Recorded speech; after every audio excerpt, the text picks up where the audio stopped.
For many kids, a brighter future is within view, but not within reach. The Boys and Girls Clubs help kids cross the street to a better world. In fact, most of the kids here will go on to college, but there are still thousands more who need that opportunity. With your help, they can have a bright future instead of just seeing it through a window. Support a program that works. Support the Boys and Girls Clubs, the positive place for kids.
Last week. Hi there, welcome back to Our Children. Today, we're going to share with you life in Harlem and back in the days, really. And I have here my dear friends. I have Joan Capel and Connie Daniels. Constance Daniels. And my name, Beverly Gilchrist. Let's share with our young people and the older people too, to reminisce about our times here in Harlem when we were, after we've grown up, so to speak, or our teenage years, the older years. What stands out most for me in terms of Harlem was how we, most of our day was spent outside, and I can always remember my brother and his friends taking apart the Union Hardware skates and making scooters out of the crates from the supermarkets, right? Yes. And the Union, do you remember the skate key? The Union Hardware skate key? Yes. Right. Yes. And Double Dutch. We went to, and after we got to, I would say like junior high and high, we had the club, the dances. Now, Beverly, you were in a club. Oh, yes. I was in a club called Society and Swing. Yes. And we were. You were in that one. We were in, what was the name of our club, Connie? Ours was ours was the Collegiate. The Collegiate. Before I was in before the club, we were in junior high school. Junior high school, called ourselves the Collegiates. And we used to give dances. The Society and Swing is a club that stemmed from the Sugar Bowl days.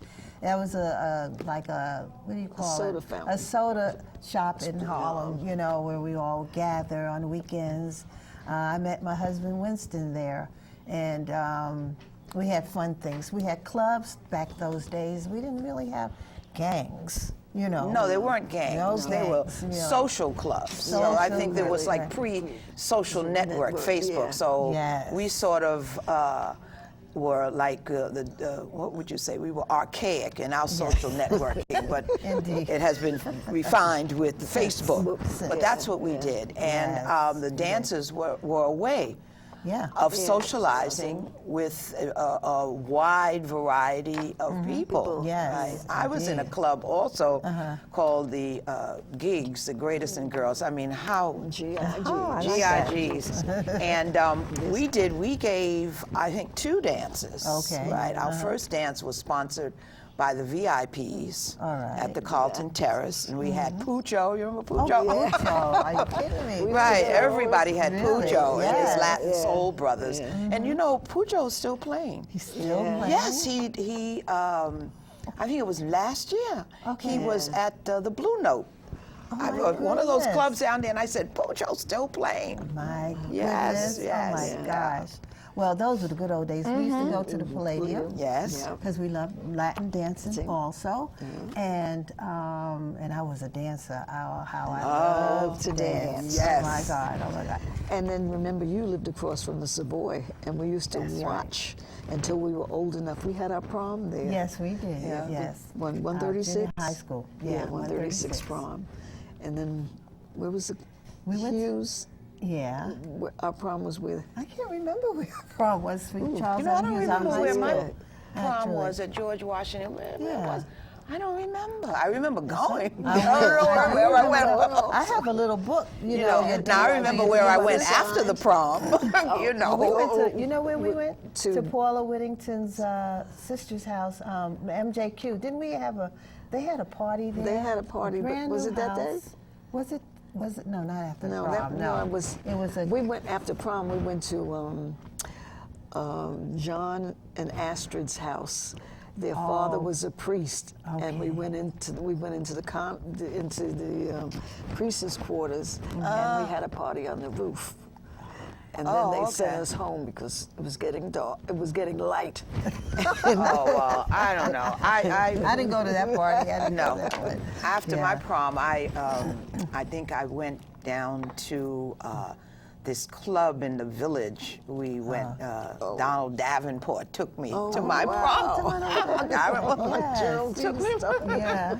Right, and we had a good time. It was good. But we had clean fun. We had folks, clean fun. fun. We had clean fun. I just want to share this.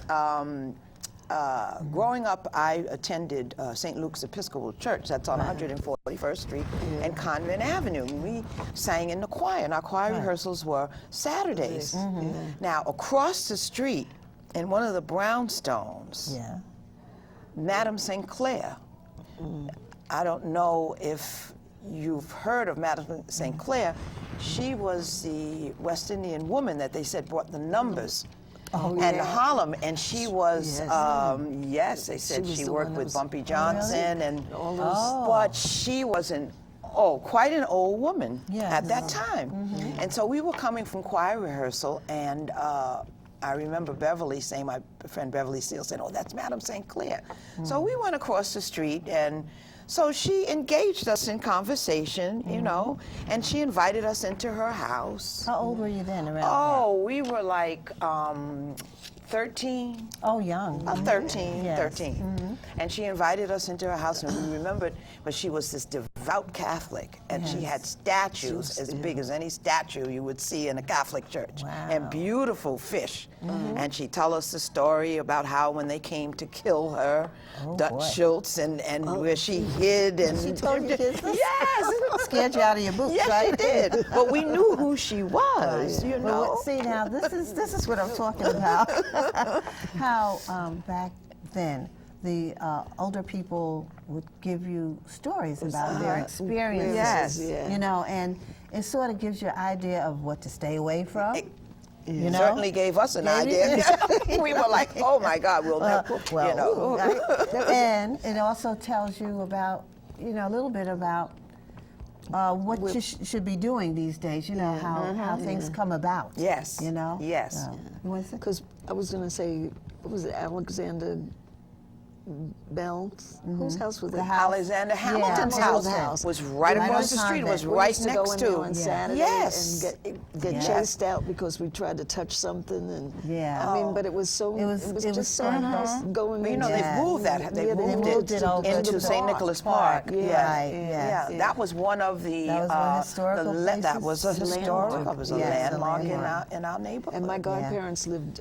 Well, my sister's godparents lived on St. Nicholas Avenue across from the park, and we used to go on.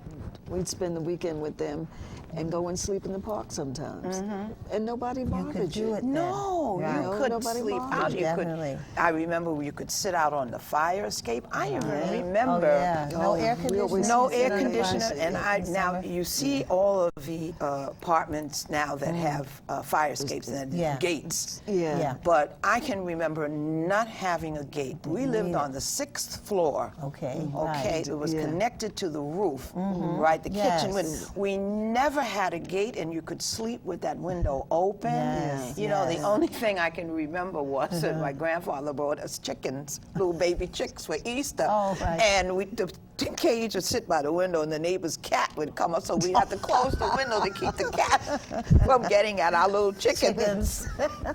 And remember, well, I didn't do it, but I remember when the guys would talk about sleeping on the roof. Yes, it looked like on but you could go on the roof. We would go on the roof to set off fireworks on the 4th of July. They had pigeon My coops. parents always had company up there on Friday and Saturday night, and we put out a blanket and they'd cook.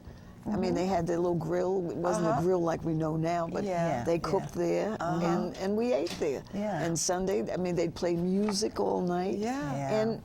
And it was a way, and other kids that you knew, they went, come on, you know, and they'd spend the night, and it would be no big deal. No big deal. I mean, there were things that you could do. It was fun. It was fun. You weren't really frightened of things. I mean, there were always things you had to be careful of. This is all the time, but I mean, you could walk places any block. Someone always knew you, or they would look out for you. The young, like the teenagers, the youth, they would respect the elders. You know, they would help them. They would never try to harm them. Never. It was really good. You'd be surprised. The same Harlem that we have today, this is what used to go on, and I think we should bring it back in some kind of way.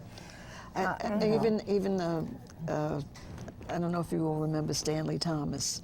He used to be a lawyer. He was a lawyer, but he was a policeman before that. And I remember Tommy Green telling me Stanley would stand on the corner of 140th Street and tap his stick, and the kids would clear the block because they knew if they had to face Stanley Thomas, they'd be punished. He'd give them some chores to do, and the police even helped the kids. We were not. That's it. We were not afraid of the people, because I can remember when my brother Fred had a accident on his bicycle, and the neighborhood police officer on my parents and the parents called him Shoes because his shoes were always run over, you know.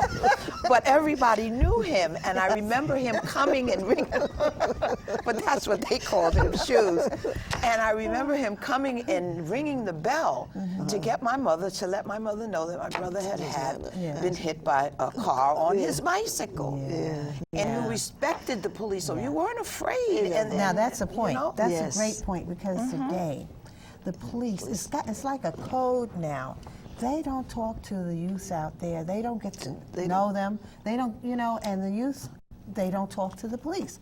But they don't talk to the adults either. Well, they don't. They're very, I don't know what it is, like an army. You know, it's sometime, I remember some time ago when they said the police that patrol your area should live in the area so that they know what's going on, and people respect them because they live there.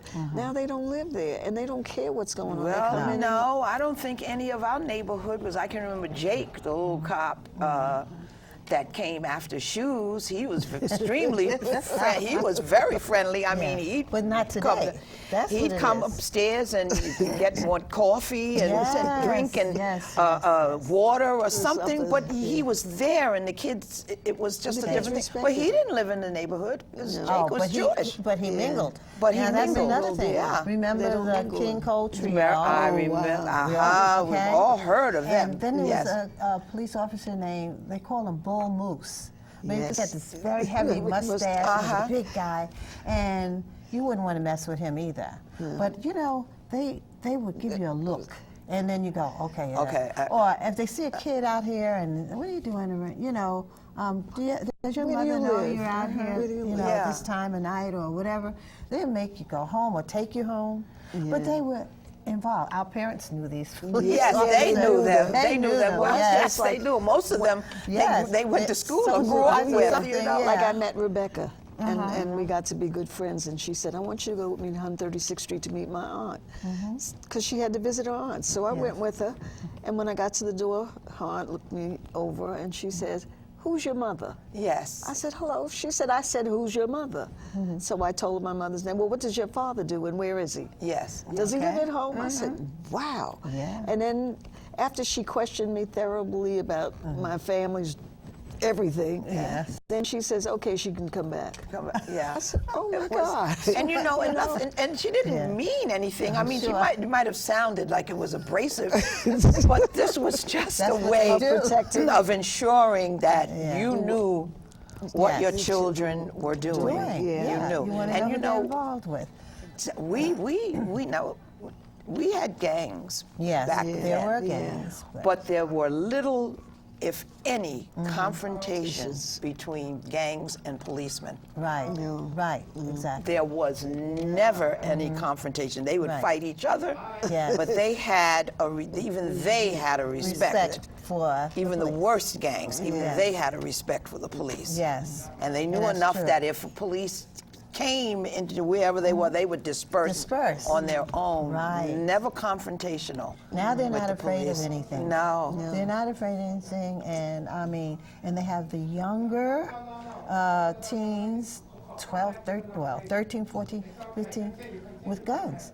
Yeah. It's sad because they don't have respect for a gun. You know what I mean? I don't know if they looked at too many cowboy movies or what it is, but it's sad. That's why I always stress for the parents, get involved in your children's lives. Give them something to do.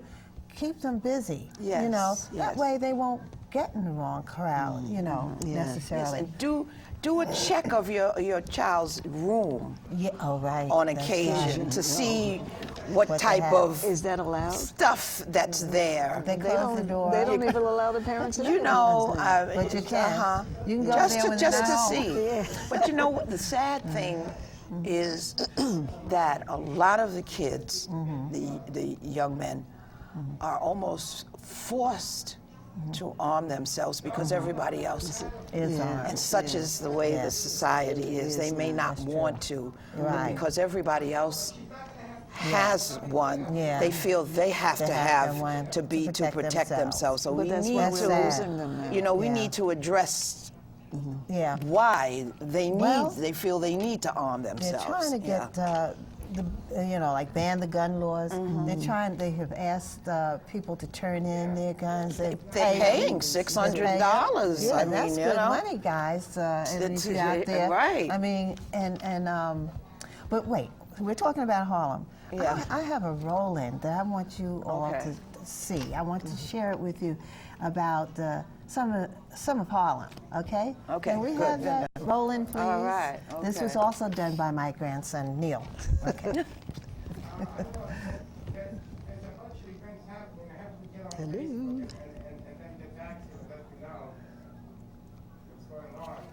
Man, ain't going nowhere, man. That's what I'm saying. No Harlem, man. No doubt. Life is good in Harlem, baby. I've been walking in the same way as I did, missing out the cracks in the pavement and tutting my heel and strutting my feet. Is there anything I can do for you, dear? Is there anyone I could call? No, and thank you, please, madame. I ain't lost, just wondering. Round my hometown, memories of phrase. Round my hometown, ooh, the people I've made are the wonders of my world. How the wonders of my world. How the wonders of this world are the wonders. I like it in the city when the air is so thick and opaque. I love it to see everybody in short skirts, shorts and shades. I like it in the city when two worlds collide. You get the people and the government, everybody taking different sides. Shows that we ain't gonna stand shit. Shows that we are united. Shows that we ain't gonna take it. Shows that we ain't gonna stand shit. Shows that we are united. From my hometown, memories are fresh. From my hometown, ooh, the people I met, yeah. Do,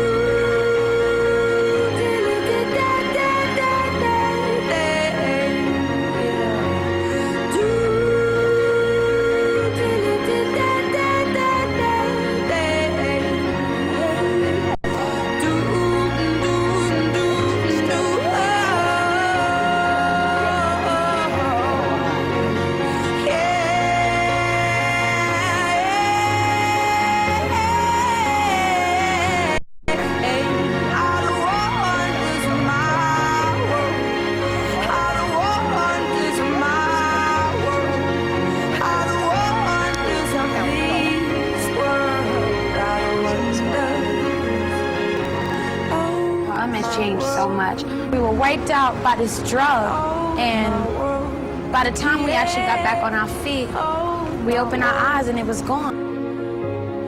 Oh, my world. Lennox Avenue. Rest in peace, Harlem. That's what that R.I.P. meant. Shh. Oh boy. Hello. Hello, everyone. We're back, and I hope you enjoyed that. I did. Did you enjoy it? I did. Yeah. Some of that footage nice is to see. vintage. That's right. Vintage footage. And kudos to your grandson. He did a great job Thank with that. you. Thank you. And I was looking at the Savoy and the Lindy Hoppers and all that. And I lived across the street from the Savoy. And I used to fall asleep to their music. Not only when you come over and we sit up and listen to the big bands playing. Kitchen Mechanic on Thursday night? Oh, Thursday night was Kitchen Mechanic night. That was okay. You know, and they go over there and just have a good old time. But you know, and dress up. Yes. That's when people used to dress. Oh, you know dress what? up. When people go to the bars, the men will wear suits, shirt and ties, and hats. And the women, they wore gloves and pocketbooks and hats. And you know what I remember? On real. 7th Avenue, on Sundays, you only went on 7th Avenue if you were dressed. Had on stockings, gloves, and a hat. You had to be dressed up. You had to be stroll 7th Avenue. And if you were not dressed, someone would ask you, where do you think you're going? Now, I know to some of you young people out there, you might think, well, that's a bit much. But it was the fun. code of that time. That's what was happening back then. And I have some old pictures of my grandfather, grandmother, my mother, and father. I have those too. Oh my goodness, they're vintage pictures. I'm trying to collector's items. Right. Too, because I have a Facebook page, and I know some of my Facebook friends have put their vintage pictures on their page. So I'm trying to figure out, how do I do that? How do I collate and coordinate some kind of way to get my pictures? Do I go to CVS? Somebody said go to CVS or someplace to. Or just put one on at a time, few at a time, and just tell a little story. No, but small, right? No, you have to No, but you have to download, right? Well, anyway, that'll be another program. But maybe after this is over, somebody will be able to tell me how to do that. Maybe one of you young people can come in and teach us. Teach us how to, you know. Bring us up to Bring us up to date. Up to date. Right. But, well, just wanted to share with you, because life could be wonderful. It's up to you to make it that way. It starts with ideas, and it starts with stories, you know, about experience. The older people, listen to what they have to say. They have some very interesting things to say. And get yourself involved. The summer's coming. You got to get into some kind of program. They have summer camp. They have a whole slew of activities. Little League baseball, Double your Dutch church. team. Yes. Well, yes. I think Abyssinia has a you have the Girl football Scouts. team. Doesn't Abyssinia have a think football so. team? Yes, I do. I've seen them in the young men with the yes, jerseys that say Abyssinia. Yes. Yes. On 44th, I think it is in Lenox. They have where they do what do you call it? Exercising or what have you. And they have but we have only a minute now. I understand. Okay. And it's been so much fun. We have to do this again. Yes. Yes. Okay. Well, thank you for inviting us. I'm glad you came. Thank you. Thank you very much. I couldn't help but share my buddies with the world. Because it is true. They screen this all over. Yes. We saw a Winston show in Aruba. Oh, wonderful. Yes, okay. yes. So remember, our children, they are blessings from God. Thank you for being here.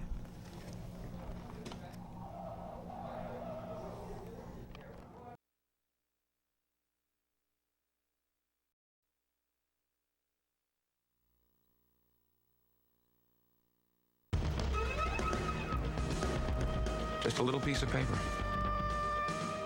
But this card from the Boys and Girls Clubs has kept millions of young people off drugs, out of gangs, and in school. A little piece of paper. It's only a little piece of paper. It tells every kid who carries it that someone cares about how they grow up and what they do with their lives. Every day, another 300 kids will join the club. That's 300 kids who will be picking up a membership card instead of a gun or a needle or a knife. It's amazing, isn't it? Even still, there are thousands more children who need our help.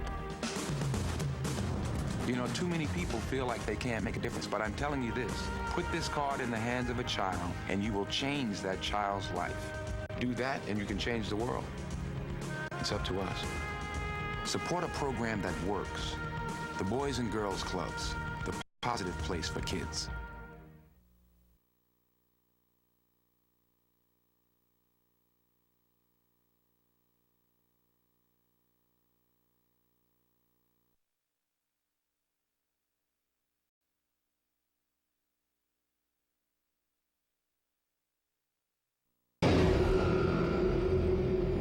What is the most influential time in a child's life? Age 6, 8, 12? Actually, it's between 3 and 8 every afternoon.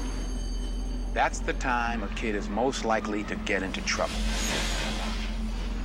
Or worse. Which is exactly why that's the time the Boys and Girls Clubs open their doors and their arms to kids all over the country every day. When kids walk into these clubs, they're surrounded by people who care what happens to them.